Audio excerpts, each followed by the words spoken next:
when the Islamic warrior Saladin conquered the Crusaders and took control of Jerusalem, all right, he entered into an agreement that the Muslims would protect the Christian churches.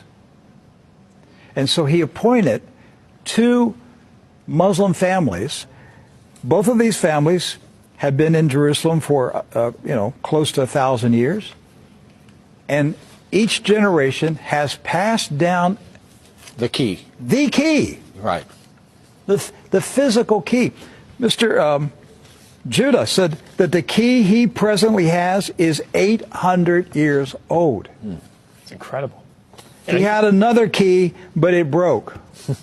And this is a Muslim. I mean, yes. Adbi Judah is a Muslim. And he said it's a great honor for a Muslim to hold the key to the Church of the Holy Sepulchre, which is the most important church in Christendom. That's not disrespect. That's, we don't hear this in America. We don't hear, because what we have been told is Christian Americans, you should hate Muslims, you should kill Muslims. Because they're going to tear down all the churches yes.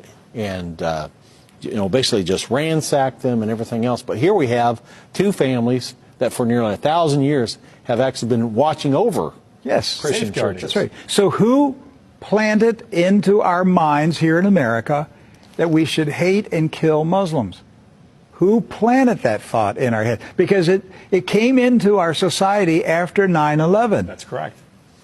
So 9/11 was a calculated, planned operation, and it changed everything in our country.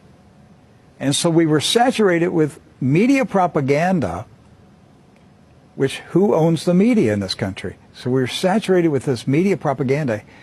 You Americans, you need to hate Muslims. You need to go to war. You need to send your sons to go kill Muslims. All right? And yet, when you go to the Middle East, you find out that the Muslims, like Christians, are taking care of Christian churches. Yes. Do not hold animosity against Christians or Americans, except in the case where Americans are pushing for war in their countries or trying to take their land. So they've lived together. They've lived together for centuries and centuries.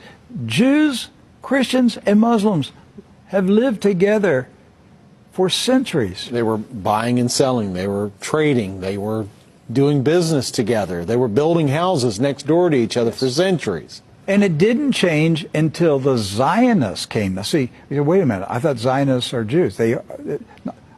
Not all Jews are Zionists. And not all Zionists are Jews. Right. Zionism is a political movement. Yes. Right. It's an ideology. Yes. Not an ethnicity. And so when the Zionists came to Jerusalem and Palestine, basically in the 1920s and 30s and 40s, right, they came to agitate. They came to infiltrate. They came to seize control. And so they formed paramilitary groups, like Ergun.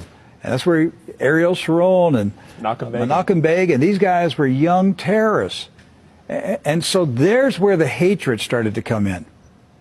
The fighting, the animosity, the bitterness. But it didn't start until the Zionists appeared. Jews, Muslims, and Christians were coexisting. Yes. That's right.